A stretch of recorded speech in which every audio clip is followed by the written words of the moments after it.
नमस्ते बच्चों। Leap forward से मैं हूं आपकी होस्ट और दोस्त स्वरूपा और हर सप्ताह हम लेकर आते हैं खास आप सभी बच्चों के लिए मजेदार कहानियां और कुछ नए शब्दों की श्रृंखला। तो फिर एक बार मैं आप सभी का आज के इस कहानी सत्र में स्वागत करती हूं। बच्चों, आज आपके साथ का हमारा ये तीसरा सत्र है। पिछले सत्र में हमने लाइब्रेरी की किताब से द पिजन एंड द एंट और अ क्यूरियस माइंड ये दो कहानियां देखी। उन कहानियों में उपयोग किए गए कठिन शब्दों को उनके अर्थों के साथ समझा। साथ ही फ्लैश कार्ड के माध्यम से clean, currency, classroom, clothes in शब्दों से संबंधित कुछ अन्य शब्दों को देखा और उनके अर्थ भी समझे। आज के सत्र में हम फ्लैश कार्ड देखने जा रहे हैं। हम लाइब्रेरी की किताब से दो दिलचस्प कहानियां भी सुनेंगे और हम उस कहानी पर आधारित कुछ प्रश्न भी देखेंगे। इस प्रारूप के प्रत्येक सत्र में हम कई नई और दिलचस्प बातें सीखेंगे। तो चलिए दोस्तों, शुरू करते हैं आज की अंग्रेजी का जादुई सफर। तो चलिए लाइब्रेरी की किताब से शुरुआत करते हैं। हमारी आज की पहली कहानी है the farmers well. Once upon a time, a clever man sold his well to a farmer. The day after buying the well, when the farmer went to the well to fetch some water, the man stopped him and said he had only sold the well and not its water. The farmer did not know what to do, so he went to Akbar's court with a sad heart. Birbal was asked to take care of the case. The following day, the man who sold the well and the farmer were called to the court. The clever man said, I had sold him my well, but not the water in it. On hearing this, Birbal said, My friend, in that case, you either remove your water from the well or pay tax for your water because it is now in the farmer's well. The man realized his mistake and asked for forgiveness, feeling helpless and outwitted. Moral: if you cheat, you will pay for your deeds. अभी हम बढ़ते हैं आगे, यानी कि इस कहानी के अर्थ की तरफ। अब मैं क्या करूंगी, मैं आप सभी को ये इंग्रजी वाक्य पढ़ के दिखाऊंगी और हर इंग्रजी वाक्य के बाद उसका हिंदी में अर्थ क्या है वो मैं आपको बताऊंगी। ठीक है, तो फिर शुरुआत करें। हमारी आज की कहानी का नाम है द फार्मर्स वेल। वेल यानी कि कुआं, फार्मर यानी कि किसान। तो इसका मतलब क्या हुआ, किसान का कुआं। Once upon a time, a clever man sold his well to a farmer. Once upon a time यानी कि एक बार की बात है। एक चालाक व्यक्ति ने अपना कुआं एक किसान को बेच दिया। The day after buying the well, when the farmer went to the well to fetch some water, कुआं खरीदने के बाद जब किसान कुएं से पानी निकालने गया, the man stopped him and said that he had only sold the well and not its water. तो उस चालाक व्यक्ति ने क्या कहा, उसे रोका और कहा, मैंने खाली कुआं बेचा है, इसका पानी नहीं। The farmer did not know what to do, so he went to Akbar's court with a sad heart. किसान आश्चर्यचकित हो गया और दुखी हृदय से वो अकबर के दरबार में जाता है। Birbal was asked to take care of the case. Birbal को सारा वृत्तांत पता चलता है। The following day, the man who sold the well and the farmer were called to the court. Birbal ने किसान को और जिसने कुआं बेचा था उन दोनों को दरबार में बुलाया। The clever man said, I had sold him my well, but not the water in it. वो चालाक व्यक्ति आकर अकबर से कहता है, महाराज, मैंने खाली कुआं बेचा है, इसका पानी नहीं। अब आप ही न्याय करें। On hearing this, Birbal said, My friend, in that case, you either remove your water from the well or pay tax for the water because it is now in the farmer's well. फिर हमारा बिरबल कहता है कि मित्र, अगर ऐसा है तो तुम अपना पानी इसके कुएं में से निकाल दो या फिर जो तुमने किसान के कुएं में अपना पानी रखा है उसका भाड़ा दो। The man realized his mistake and asked for forgiveness, feeling helpless and outwitted. चालाक व्यक्ति को अपने कुटिलता का एहसास हुआ और उसने अपने दुष्टता के लिए किसान से क्षमा मांगी। Moral: If you cheat, you will pay for your deeds. यानी कि निष्कर्ष क्या है? जैसी करनी वैसी भरनी। बच्चों, हम आशा करते हैं कि आज की ये कहानी का मतलब आप सभी को समझ में आया होगा। समझ में आया है ना? ठीक है, तो अभी हम आप सभी के साथ एक खेल खेलेंगे। ये खेल क्या है?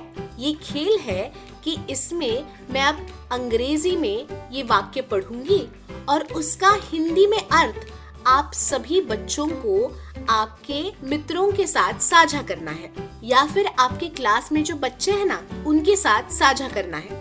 तो फिर शुरू करें। द फार्मर्स वेल, यानी कि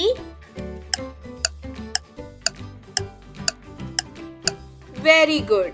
once upon a time a clever man sold his well to a farmer.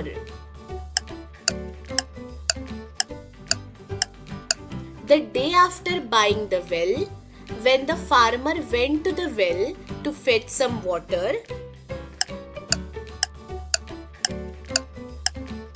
the man stopped him and said that he had only sold the well and not its water. The farmer did not know what to do, so he went to Akbar's court with a sad heart.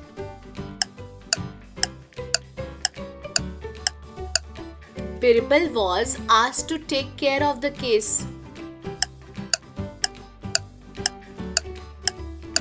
The following day, the man who sold the well and the farmer were called to the court.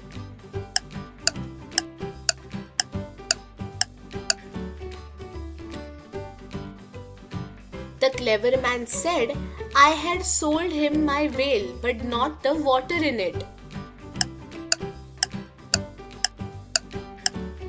On hearing this, Birbal said, my friend, in that case you either remove your water from the well or pay tax for your water because it is in the farmer's well. The man realized his mistake and asked for forgiveness, feeling helpless and outwitted.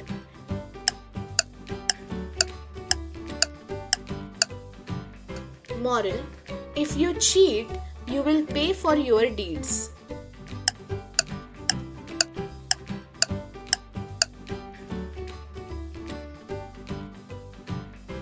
तो बच्चों, आपको किसान के कुएं की कहानी कैसी लगी? क्या आपको मजा आया? आइए अब इस कहानी में से कुछ शब्द और उनके अर्थ देखते हैं। पहला शब्द है along, ALONG, along यानी कि साथ।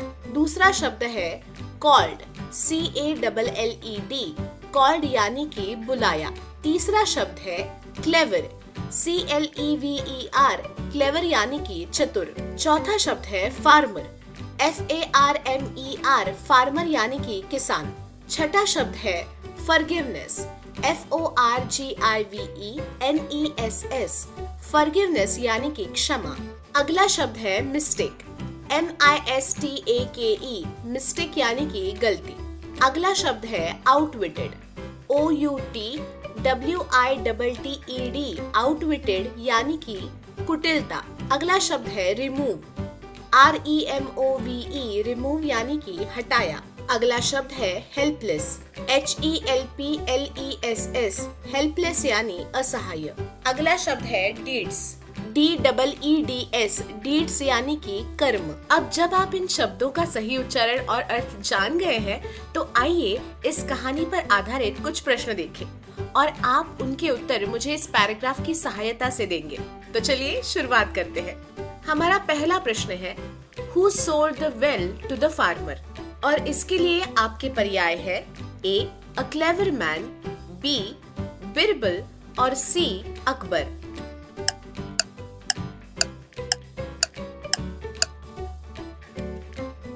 जाते हैं अगले क्वेश्चन की तरफ। अगला प्रश्न है, to whom did the farmer go for help?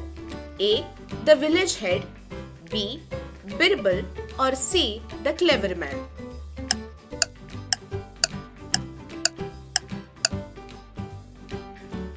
तीसरा प्रश्न है, what is the moral of the story? A honesty is the best policy, B if you cheat you will pay for your deeds और C hard work pays of.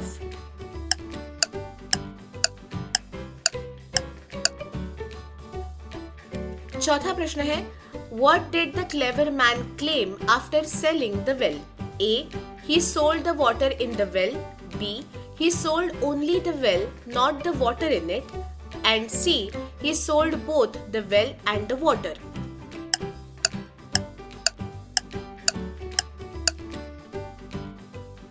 बढ़ते हैं आगे यानी कि पांचवें प्रश्न की तरफ। What was Birbal's solution to the clever man's claim? पर्याय है, A remove the water or pay tax for it, B give the water back to the farmer, C sell the water to the farmer.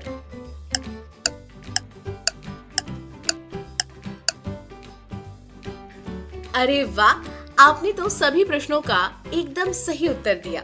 चलिए अब आगे चलते हैं। अब हम देखेंगे flash cards.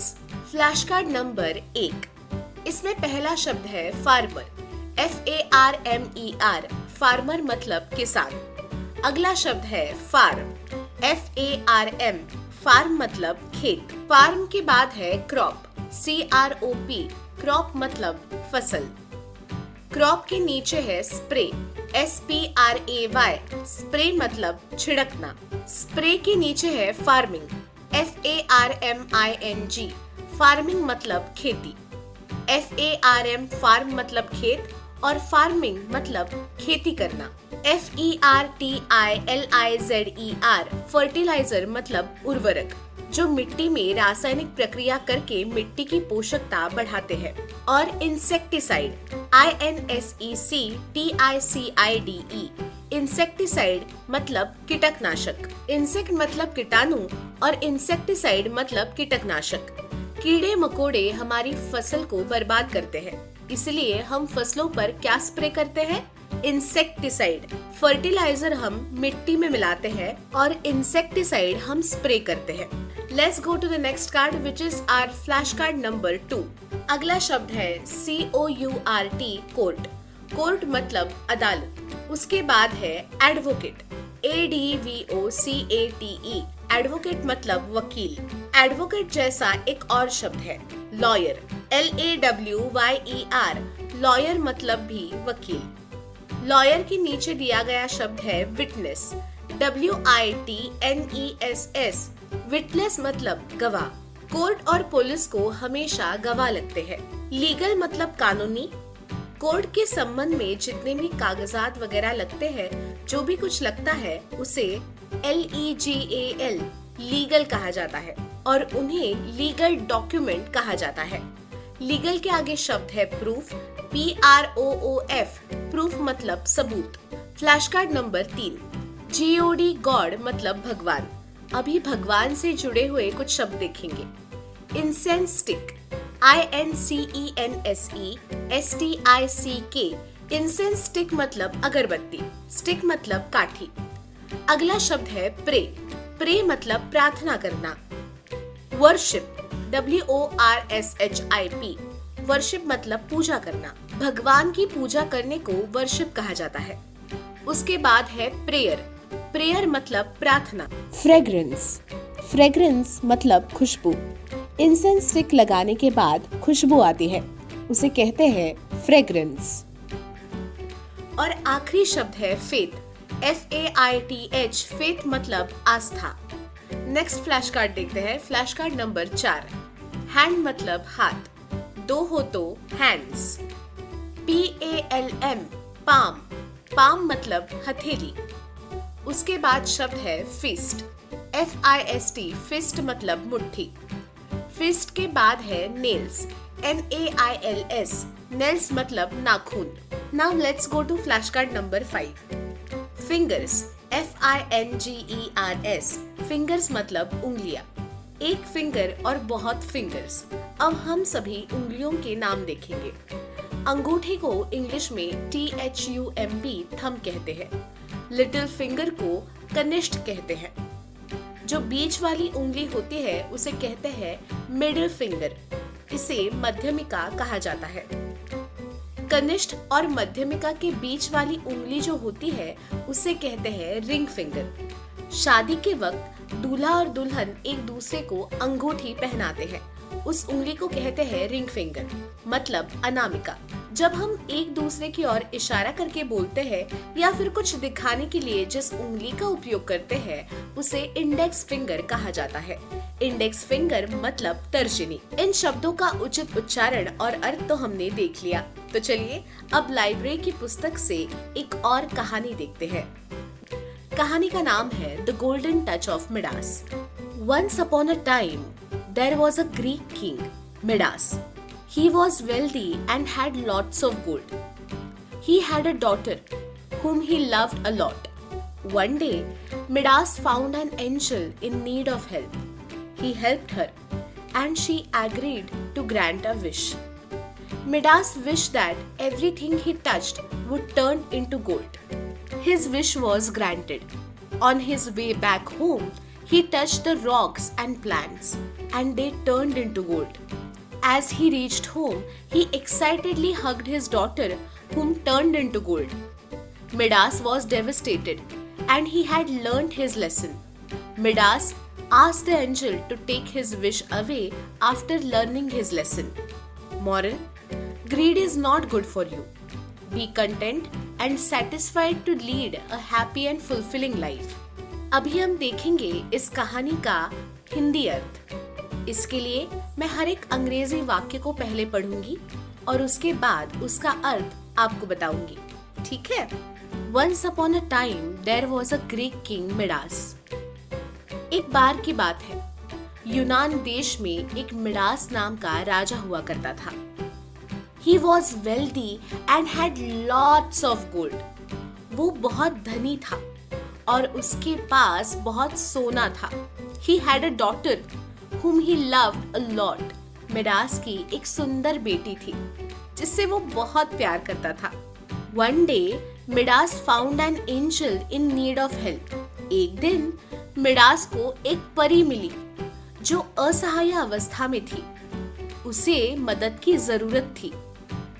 He helped her and she agreed to grant a wish. राजा ने उसकी सहायता की और उसके बदले परी ने एक वरदान देने का उसे वचन दिया। Midas wished that everything he touched would turn into gold. राजा ने वरदान मांगा कि मैं जिस वस्तु को स्पर्श करूं वो सोने की बन जाए। His wish was granted. राजा की इच्छा को परी ने पूरा किया। On his way back home, he touched the rocks and plants, and they turned into gold. उसने घर जाते समय पत्थर और पौधों को स्पर्श किया और वे सभी सोने के बन गए। As he reached home, he excitedly hugged his daughter, who turned into gold. राजा जब घर पहुंचा तो उसने खुशी से अपनी लड़की को गले लगा लिया और वो भी सोने में परिवर्तित हो गई। Midas was devastated and he had learnt his lesson. Midas राजा हताश हो गया और उसे अपना सबक मिल गया। Midas asked the angel to take his wish away after learning his lesson. सबक मिलने के बाद मिडास ने परी से कहा कि वो अपना दिया हुआ वरदान वापस ले ले। Moral: greed is not good for you. Be content and satisfied to lead a happy and fulfilling life. तात्पर्य: लोभ ही सभी दुखों का कारण है। बच्चों, अब तुम्हें इसका मतलब तो समझ में आया है ना? तो अब एक दूसरे के साथ हम एक खेल खेलते हैं। वो खेल क्या है? हर एक अंग्रेजी वाक्य में पढ़ूंगी और उसके बाद इसका अर्थ आपको एक दूसरे को यानी कि आपके वर्ग मित्रों को समझाना है। तो चलिए इस खेल की शुरुआत करते हैं। The golden touch of Midas, यानी कि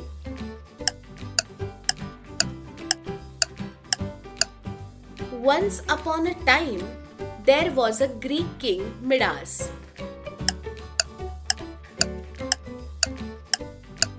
He was wealthy and had lots of gold. He had a daughter whom he loved a lot.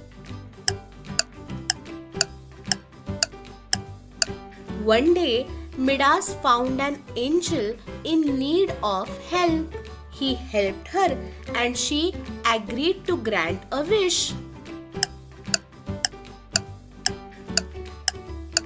Midas wished that everything he touched would turn into gold. His wish was granted.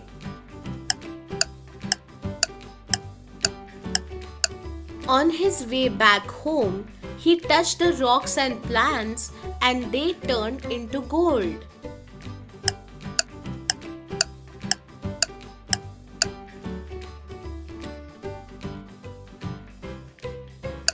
As he reached home, he excitedly hugged his daughter, who turned into gold.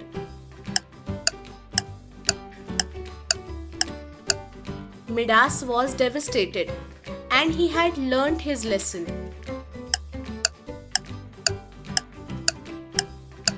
Midas asked the angel to take his wish away after learning his lesson.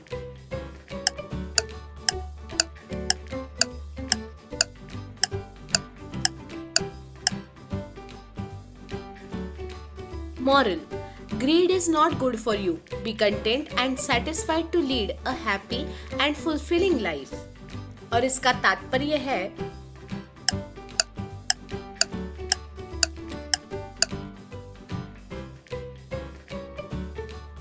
तो बच्चों, आपको राजा Midas और सोनेरी स्पर्श की ये कहानी कैसी लगी?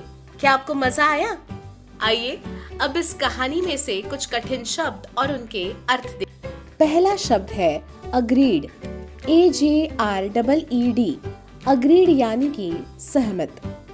दूसरा शब्द है एंजल, ANGEL, एंजल यानी कि देवदूत या फिर परी। तीसरा शब्द है लर्न्ड, LEARNT, लर्न्ड यानी कि सीखा।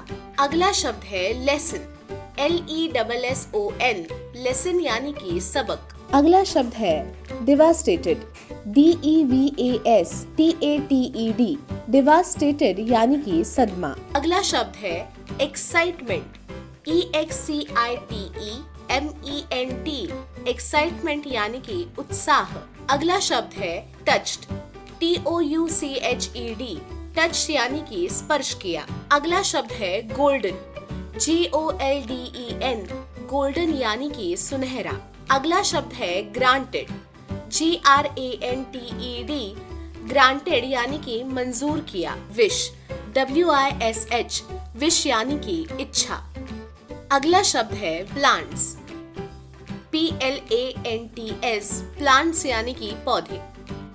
अगला शब्द है रिटर्न, RETURN, रिटर्न यानी वापस आना। अब जब आप इन शब्दों का सही उच्चारण और अर्थ जान गए हैं, तो आइए इस कहानी पर आधारित कुछ प्रश्न देखें और आप उनके सही उत्तर मुझे इस पैराग्राफ की सहायता से देंगे। तो चलिए शुरुआत करते हैं हमारे पहले प्रश्न से। पहला प्रश्न है Who was Midas? और इसके लिए पर्याय है A, a Greek king, B, a Roman emperor और C, a Persian prince।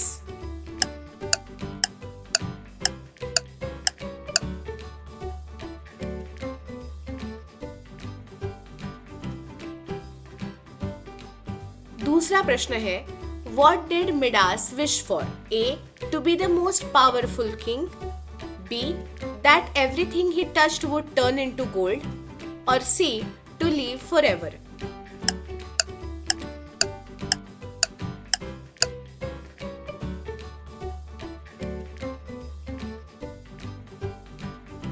तीसरा प्रश्न है What happened when Midas touched his daughter? A, she became very rich, B, she turned into gold, or C, she disappeared।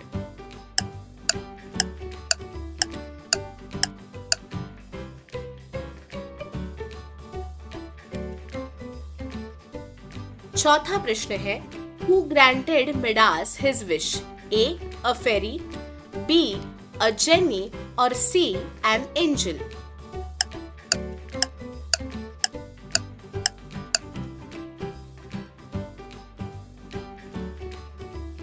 पांचवा प्रश्न है, What is the moral of the story?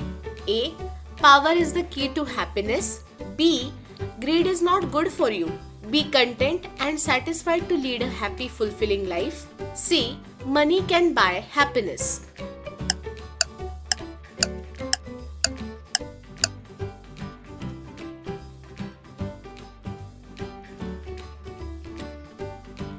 तो दोस्तों, आपको आज का ये सेशन कैसा लगा? पक्का आपको पसंद आया होगा। आपको ये आज का सेशन पसंद आया हो तो कमेंट सेक्शन में आपकी प्रतिक्रिया लिखना ना भूलें। आज के सत्र में हमने फ्लैश कार्ड के शब्दों को देखा और लाइब्रेरी की किताब से 2 नई कहानियां पढ़ी। आपने इस कहानी पर आधारित कई प्रश्नों के उत्तर भी दिए।